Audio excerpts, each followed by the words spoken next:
So today kakabit na natin tong signal protector natin, signal light protector. So ang purpose niyan is para kung matamaan man ito ay hindi siya mababali dahil meron siyang protection. So ayan, ang paraan ng pagkabit niyan is ganito yung orientation niya, guys.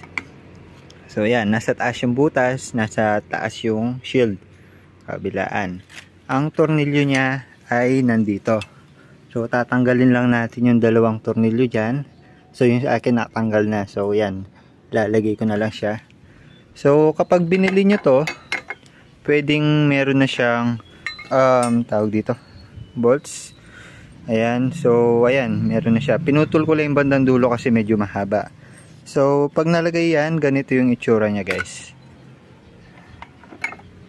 So ayan, kung makikita nyo, may protection na yung ating signal light. Ayan, ang ganda.